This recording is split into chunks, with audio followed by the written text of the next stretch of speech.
Songwriting contest. Libo-libo po talaga Aldabarkads na amateur songwriters ang nagsumite ng kanilang mga original song compositions mula sa iba't ibang panig ng bansa at mundo. Ito? Mabusisi po yun, ha? Oo, totoo yan. At mabusisi pong pakinggan at dumaan sa ilang sets ng mga screening. Sa ilalim po ito ng mga premiado at respetadong pangalan sa music industry. Nandiyan po yung record producer, songwriter, member of the premier singing group, The Company, si Moy Ortiz. Ha? Nandiyan din yung record producer and songwriter, si Jimmy Antiporta. Ay. Singer, composer, and record producer, Ebe Dancel. At dumaan din ito sa aming mga Dabarkads. Kaming tatlo po, kami, Tito, Vic, and Joey, ay bahagi ng panel of judges na sumuri sa mga song at mga compositions na ito. Ang pagsulit pagpili ng kantang tiyak na swak sa panlasa ng Aldab Nation ay lyrics and content 35%. Ito na yung criteria natin. Melody/musicality, another 35%. Originality and creativity, 20%. At meron tayong overall impact na 10% for a total of 100%. 100 lang. 100%. Kaya ito po, ang top 7 songs na maglalaman sa Sabado. Next Saturday. Oo, for a chance to win ₱500,000 pesos. Dito sa Aldab Songwriting Contest. Panoorin natin. The phenomenal love story that changed the face of Philippine television is about to conquer the country's music industry.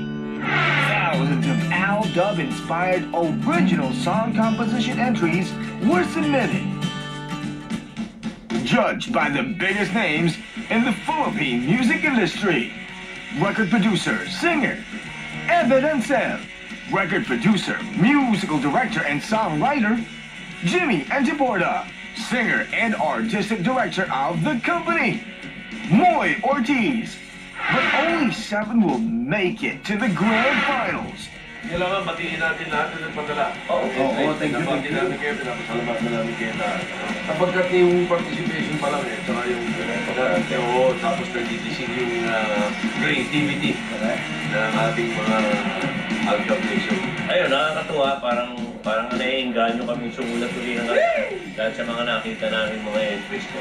Kami bumabati sa inyo na naging bahagi kayo ng napaka-romantikong kasaysayang ito ng Aldab at ng Caliceria. Maraming salamat. Here are the 7 songs which made it to the finals of Aldab Songwriting Contest. Tamang Panahon by Anthony TJ Paildon.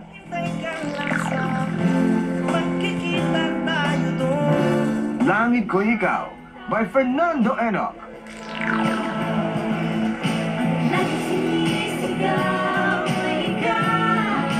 Sa Tamang Panahon by Henry Alburo.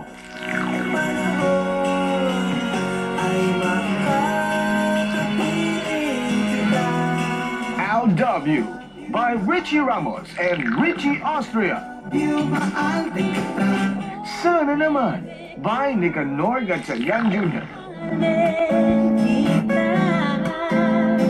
LW by Nino A.I. San Andres.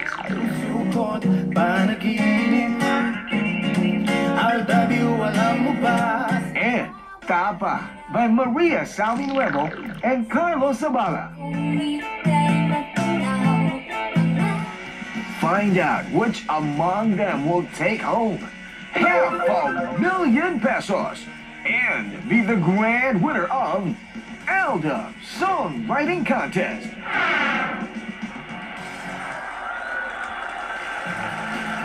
Mga Dabarkads, yan ang 7 kanta na maglalaban para sa Aldab Songwriting Contest next Saturday. Next week naman, abangan nyo ang mga kwento sa likod ng paglilikha ng mga kantang yan. Dito lang sa Itbulaga.